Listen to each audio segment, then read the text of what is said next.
Now, moving from the exit of DinoLand, let's head over to Chester and Hester's. A song often heard in DinoLand was, quote, "It's the end of the world as we know it." For some, concerns of Y2K during the 2000 millennium were real. But the real challenge wasn't Y2K, but the attendance lull that fell in its wake at Walt Disney World. Epcot had done well in the Millennium Celebration, but Disney's Animal Kingdom had dropped off by 3%, and Magic Kingdom's numbers weren't much better. Guests came in to see the new park when it opened in 1998, and a new section with Cali River Rapids supported attendance as well. To build something like Expedition Everest would take years. It also didn't help that Islands of Adventure opened, complete with a lush and engaging Jurassic Park. It simply made DinoLand look far less compelling. There had been plans to build an excavator-style coaster in DinoLand, thinking something between Indiana Jones' Temple du Père in Disneyland Paris or Raging Spirits in Tokyo Disney Sea. But that ride required budgeting and attention from Imagineering. They were already focused on the opening of the upcoming Tokyo Disney Sea and Disney California Adventure in 2001. Yet, something needed to be done quickly to improve attendance. The solution came in the form of Chester and Hester's Dino-Rama, an idea that had its roots in the quirky Chester and Hester's Treasures store that opened with the park. Could this kitschy roadside attraction vibe kind of be extended into an entire themed area within DinoLand? Chester and Hester's diorama of a Triceratops spin, Primeval World, and Midway Games, all of which opened November 18th, 2001, except for Primeval World, which opened in April of 2002. I never got the Triceratops spin and the Primeval World names right. I kept mixing up the two by name. After all, they both spinned.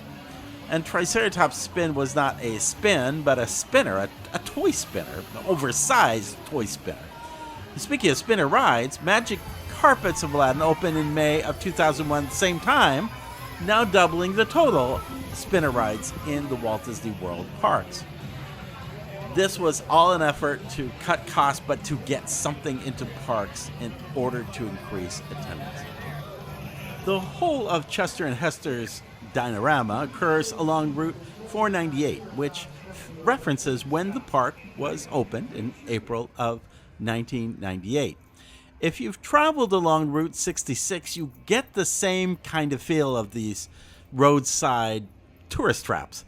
Yet most Easterners visiting Walt Disney World are more familiar with a roadside attraction known as South of the Border, which falls just south of the North Carolina border as you head into South Carolina on I-95.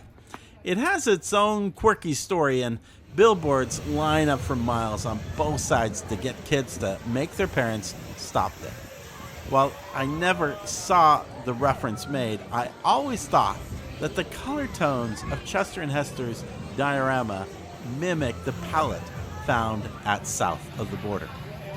It's not lost on me that an attraction opened in 2001 is now closed when South of the Border opened in the 1950s and is still running.